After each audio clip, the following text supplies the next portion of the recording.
Welcome to the Impostor Syndrome Files. My name is Kim Menninger, and my personal mission is to help women overcome imposter syndrome and advance your career with confidence. Each week, I interview a new guest to share how they've navigated self-doubt to achieve success. The more we share our stories, the more we destigmatize imposter syndrome, recognize that we're not alone, and empower ourselves to access the tools and resources that can help us. Thank you so much for listening and sharing.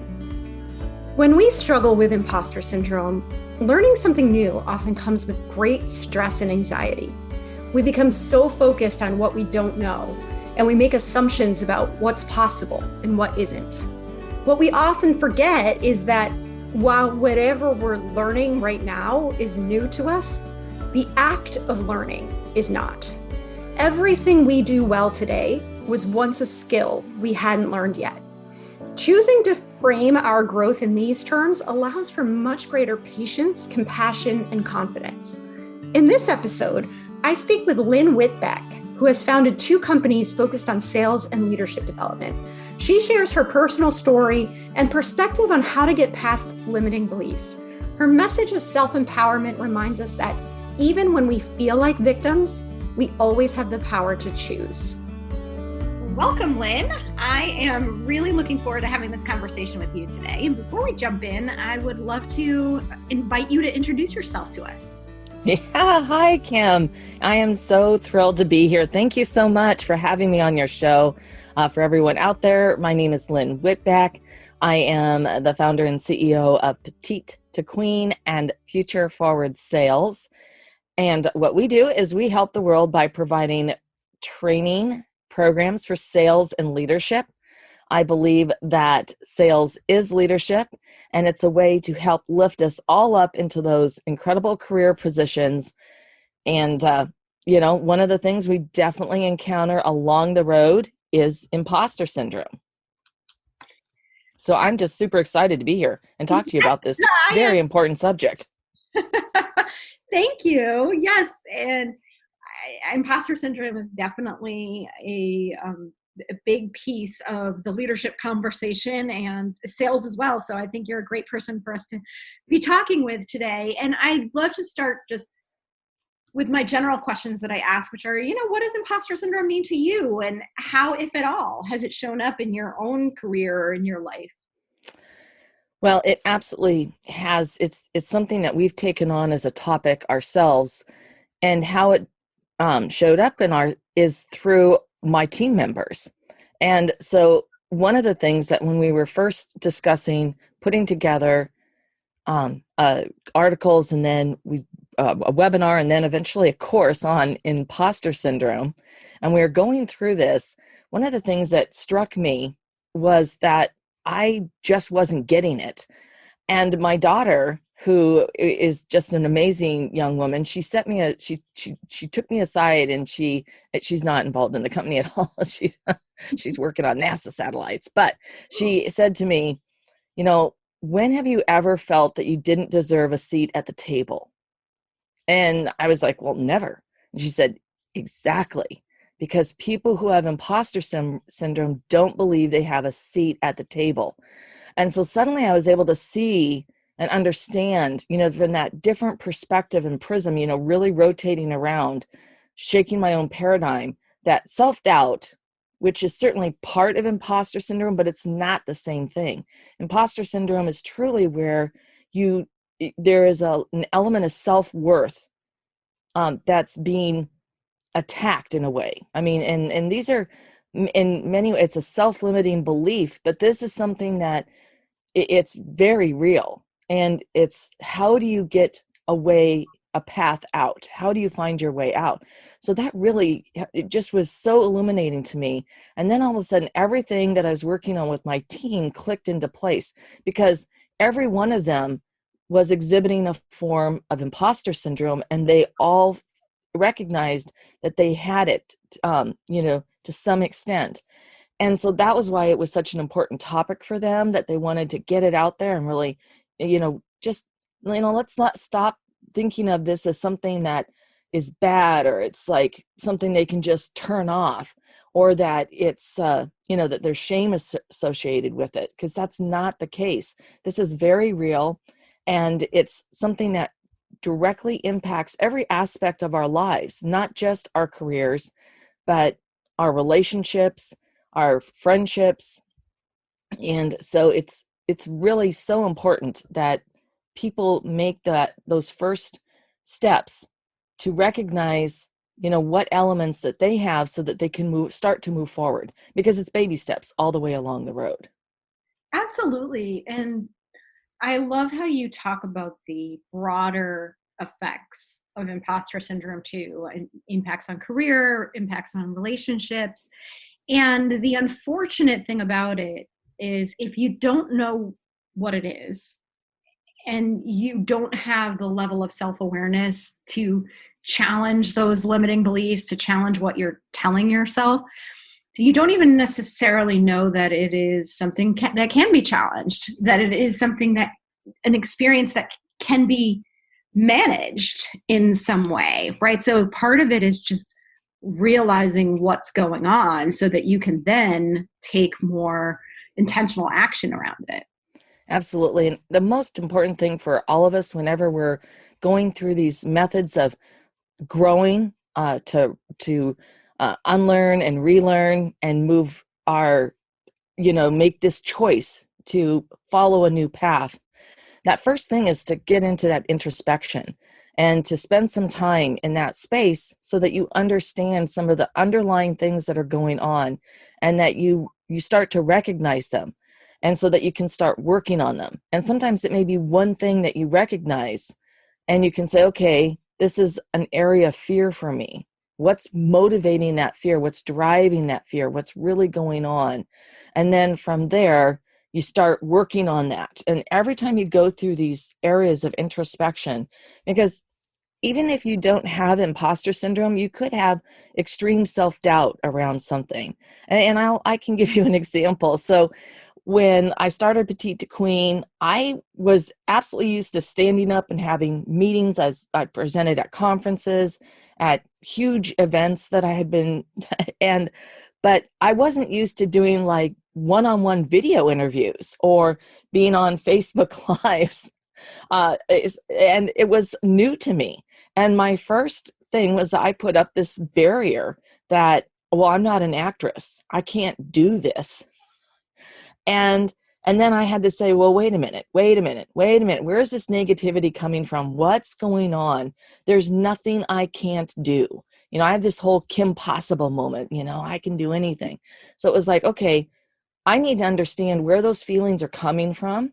I need to really process them so that I can dig it up, dig out this bitter root, and be able to recognize it and discard it. And so I started working on that.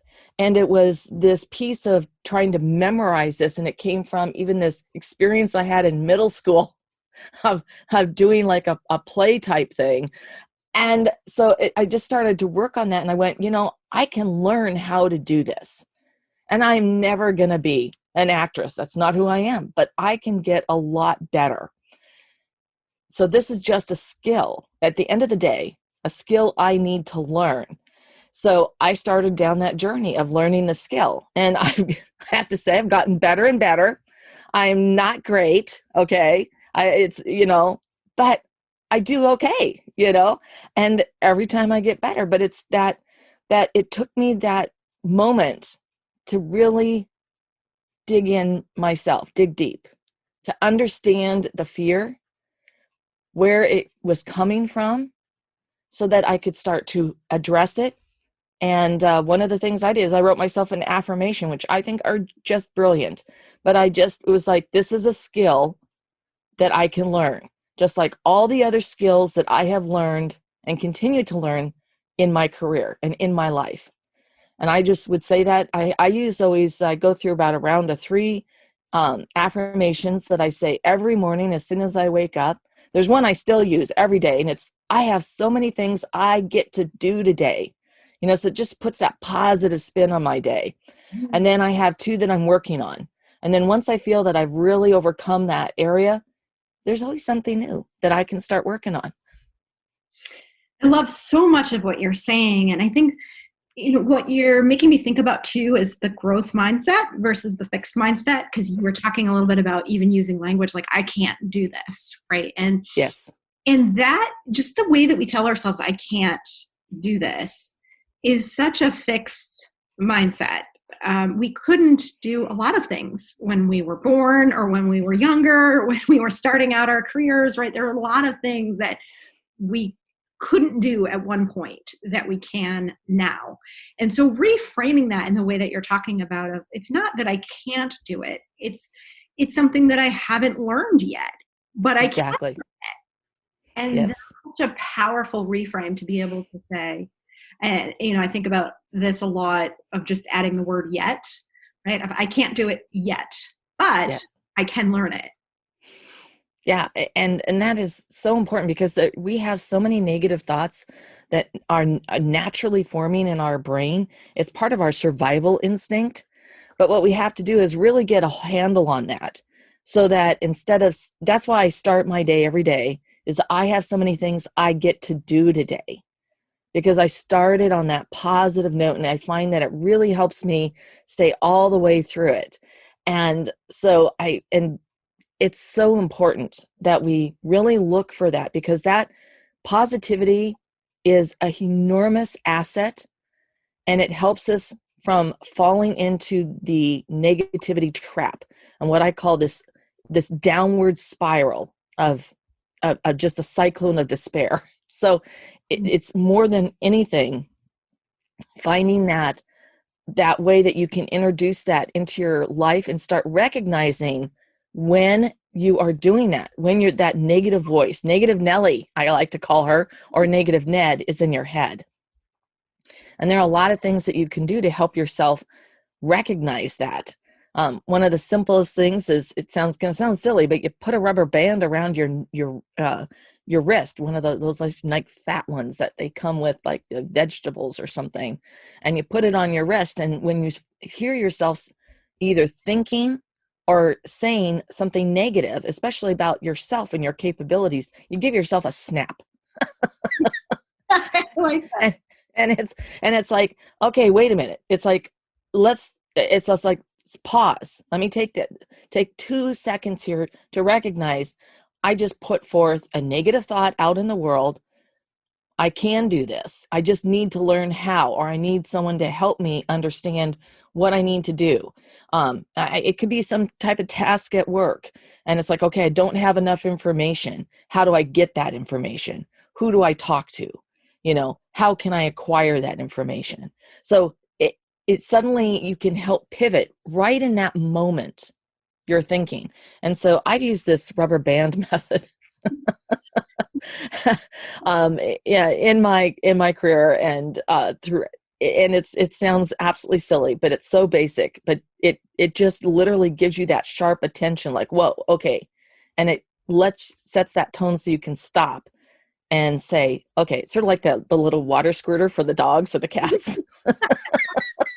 Yes, because you're absolutely right. I mean, it all starts with the awareness piece, and we're not noticing how often that we're talking to ourselves in certain ways. So if we can use a strategy that brings our awareness to how we're talking to ourselves, right, then what you've introduced is an opportunity to then say, how do I think differently about this? Or what's the action I can take to achieve a different outcome?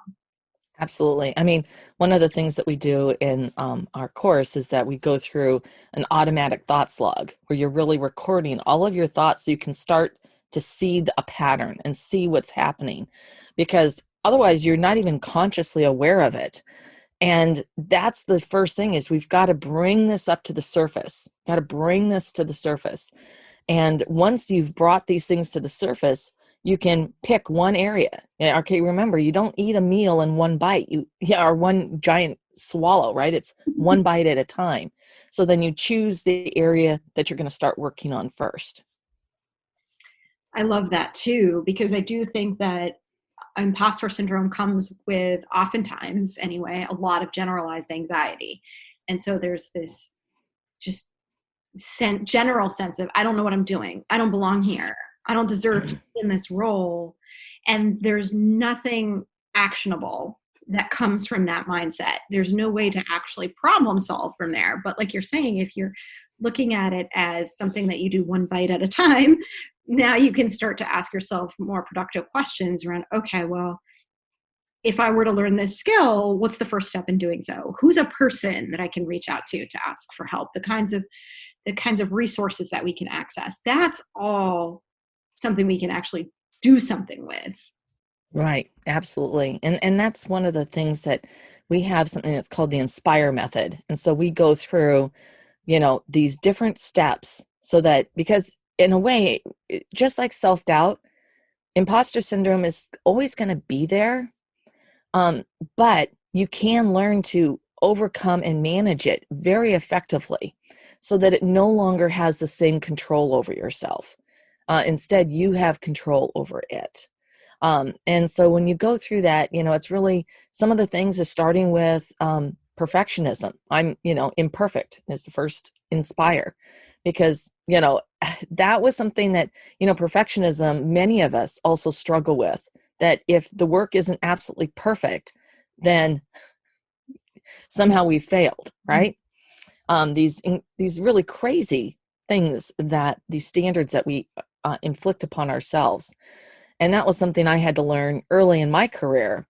And ironically, I learned it completely out of the workplace. It was because I was taking a quilting class, and they talked about having a humility square, because there's always mistakes when you're doing your quilting, and that and in fact, if your quilt is too perfect, then you need to introduce a square that is imperfect, because that's your humility square. We're all human beings. We make mistakes. We're not perfect. And in fact, many of our greatest achievements can come out of the mistakes that we've made, or the incredible insights or revelations that we can find within, come from those mistakes. When you suddenly go, oh, I've been doing it this way, and all of a sudden I can see that this is the way I need to do it. So, you start with that, and that can really help, just get you on that path. I love the idea of a humility square. I think that's that's a great symbol that we could use outside of quilting. And I want to go back for a moment too to one thing that you said earlier that really struck me, was the idea of saying, there are so many things I get to do. I find myself falling into this trap too, of times when my calendar is really busy and I think, oh my gosh, there's so much I have to do. Yep. And there's a real opportunity for self-empowerment and a mindset shift away from almost being a victim or out of control of your own life, right? That comes with saying, I get to do these things. I'm making a choice. I'm here because I choose to be, not because I have to be. And that alone brings with it, I think, a more positive, more confident mindset. Absolutely. And the power of choice, that is, I love what you just said there, Kim, because that's at the crux of everything. You have the power to choose a new path. And it may not be easy. Sometimes we have to travel the long road around to get to a short distance, but we have the choice to start that journey. And sometimes when you look at the big thing, it can be like, I can't even begin to do this. Well, break it down. People don't climb a mountain. They don't go climb Mount Everest. Just decide, I'm going to go do this. No, it takes months to years of preparation to do that. And so it's the same thing here. And that each step along that journey, you're discovering more about yourself. It awakens that, to your point, this strength within and greater power that you have to choose how and where, you're going to put forth, your unique wonderfulness out there in the world.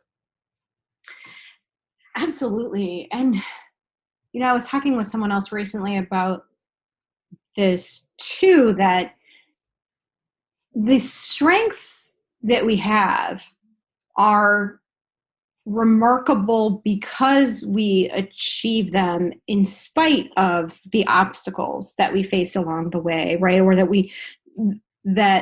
we work through the obstacles to get to where we are. There's nothing all that impressive about achieving a goal that is super easy and doesn't challenge you in some way, right?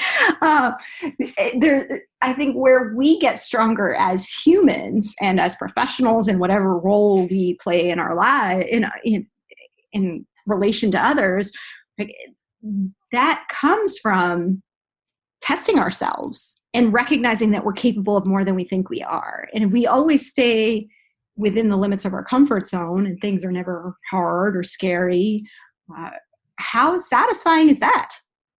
No, you always have to push that. Just that's another key thing is getting comfortable with being uncomfortable. I'm so there with you, Kim. I mean, no matter who you are, you there's the unknown is everything you don't have. That's where it all lives. And so you need to keep pushing those boundaries. And I'm not talking you just go and do something crazy. I mean, you can do these in micro steps and in small ways, but you keep doing that.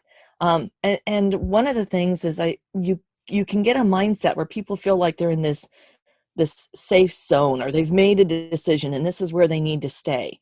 And they don't recognize that, that it's not about giving something up. It's about what you're going to get in return when you push yourself a little bit forward. And these can, like I said, be just micro steps, but each one of those that you take, and then you look back after a few months and you're going to go, whoa, wow. Think of a baby who's learning to walk. They don't just stand up and start walking. Right. They got to learn how to roll over, then they got to learn how to push themselves up, and pretty soon they're crawling, and then they're climbing along, doing the cruising on with holding onto something, then they're walking like Frankenstein. And they're not giving up at any of those stages, right? Because imagine if we decided at that point, well, no, it's just too scary, or I don't deserve to walk, right? Yeah, it's all in there. It's all inside of us. And instead, it's like, okay, what am I going to get in return? That's why I need to keep working on this, because what am I going to get in return? And, let's move forward in our life. When we were learning to ride a bicycle, well, what were we going to get in return? It was because we knew that if we could start riding that bicycle, it gave us as children freedom to go visit our friend, to run around the neighborhood, on our bikes. And so once again, every step of the way through our lives, it's, really think about not what I'm going to give up because, my safety or my comfort, or that I don't have to think about this. Instead, what am I going to get in return when I start pushing myself just a little bit for something new, for something better? I love that. I love thinking about what the benefit is. What's the return on the potential discomfort that comes with getting there. I know for me, I often talk about the fact that I have suffered from anxiety for most of my life. And so I know that I have the potential, if I allow it, to get stuck in a comfort zone, and because then I feel more in control and I can avoid those anxious feelings. But I have made the choice instead I live by Eleanor Roosevelt's quote, do one thing every day that scares you, because every time I scare myself, I get stronger, right? And taking action makes me feel less anxious. So I feel like for me, what you're talking about is what will I get in return is I get validation that I can do it. I get validation that I don't need to curl up into a ball when things get scary. And that's so important, because also not only does it affect you in every aspect of your life to be able to do that, and even when we do make a mistake, it's to recognize that it wasn't, that how we can learn from that, and really giving yourself permission to fail along the way, because sometimes we'll gain an insight that we didn't have from a mistake, and you're like, oh, well, that's something that I'd never thought of, and now I know that I need to mitigate for this, or I need to watch this, or I need to do something so that doesn't repeat, right? And so there's a lot of ways that you can break things down so that you can look at, well, what's all the positive that we learned out of this? And this is whether at work or at home. And you can say, okay, so what did we learn from this? So let's say you're just making a recipe, and that's a super simple thing. It's not threatening, right? But you can say, okay, well, what did we learn? Well, it was just too much red pepper flake in the fish tacos. So they were just way too, when you ate them. So how do we make some adjustments? And because this is something I'll do, I actually, it took me months to come up with my fish taco recipe, but I didn't look at it as a failure, instead I looked at it as I kept narrowing the gap.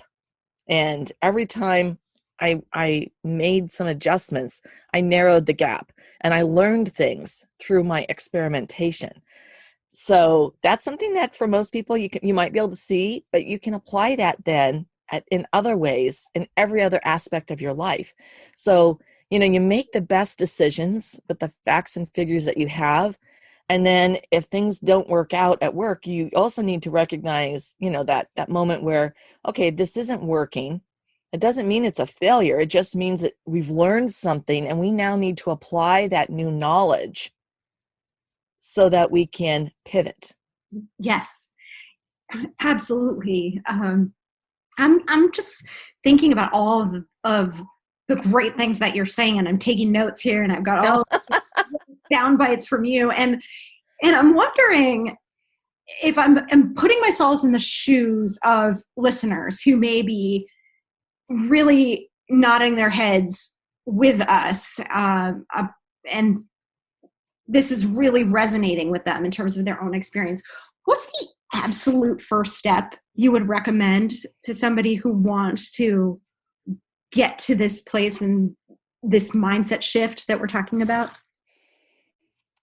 Well, I would say the very first place is to go ahead and keep a log for at least 5 days on your automatic thoughts.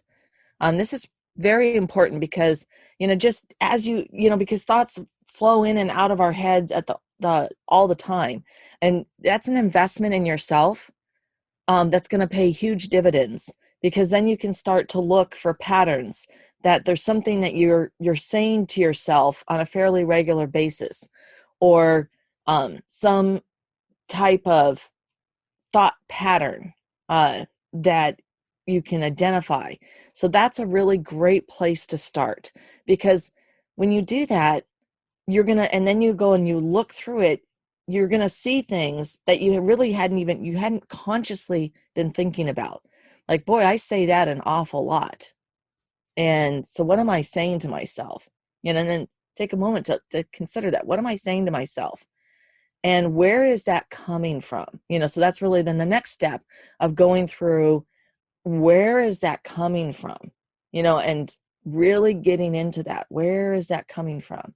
So like I said, that whole thing, when I went through that exercise with, well, I can't do all these video interviews. I don't know how to do this. I'm not an actress. Well, and I started going like, well, why do I feel this way?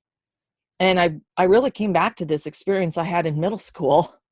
It was a negative experience. And so and then I went, what, I was 13 years old, it's like, hello, how am I going, I'm not going to know this at 13. And so, but what was the good that came out of that experience? What did I gain from that experience? What did I learn?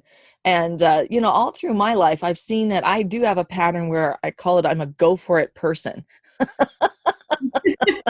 Where I will look, I have a little story that's on our Future Forward Sales website on the homepage, but it's about me and my brother. And he was a good skier. I was I could ski. Okay, let's just put it that way. I could ski. But he would take me up to the top of the mountain, and you always have a choice of runs. Like one's like the simple one, one's intermediate, one's like advanced. And he always, we'd be going down the advanced run, and I'd be looking down, going, oh my goodness. And we can use more colorful language as you wish. And I was like, literally I was, that was a different type of almost primal fear.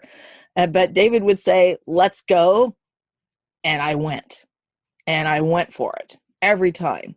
And so, I could fall. I could, it took me longer, but I made it down the hill. And it was that was sort of one of these things about me that I was able to tap into, that I'm a go for it type of person. So if I can identify what it is what's that fear within, then I can start to work on it. Right. And, like I said, I may never be brilliant at this. I'm even saying some negative things about myself, like, okay, well, I don't have to be that good, right? But the point is, I keep working at it. I keep doing it. I'm going to get better and better. And all of that's okay. Yes. I love that. And I hope for everyone listening that they can find a way to be more of a go for it person, because I love how you're describing it. I think that's such a great way to capture what we're talking about. And I'm curious, what motivated you to want to tell your story today? What are you hoping people will take away from it? I am hoping that the thing that drives me and that motivates me more than anything else is to be of service. And if one person just picks up on one nugget that they go, I can do this and I can start applying this today, then my job is done. And I've been able to give them an incredible gift, a gift to know that they're not alone, that they've got the grit and the gumption and the determination to make a change, to make a choice, a new choice, and to make their life better. And that's, wow. Yeah. There's nothing better. Wow is right. I'm really glad that you and I had this conversation today, Lynn. Thank you so much for taking the time to talk with me and to share all these great nuggets. I feel like there was so much that we can think about and learn from what you shared today. Oh, Kim, thank you so much. And I truly hope that everyone out there, that there was something that you could latch onto, and just take that leap. That's great. Thank you for listening to the Impostor Syndrome Files. If you're listening to this, chances are you struggle with imposter syndrome or other confidence issues too.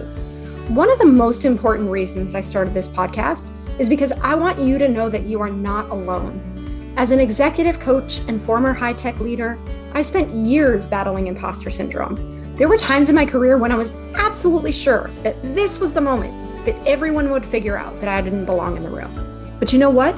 It never happened. And through the years, with the help of lots of coaching, mentoring, and other resources, I've learned to help myself and others overcome self-doubt and advance our careers with strength and confidence.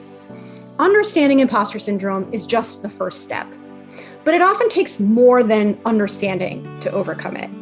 If you'd like additional support, I would love for you to join the upcoming Boost Your Confidence Boot Camp, where we dig into imposter syndrome at a much deeper level. In a safe, trusted group of professionals who are on similar journeys, you'll get to learn, share, and connect in ways that help you overcome self-doubt and grow your confidence. Check out the show notes for a link to the program, or feel free to reach out to me directly if you want to discuss it further. Thank you.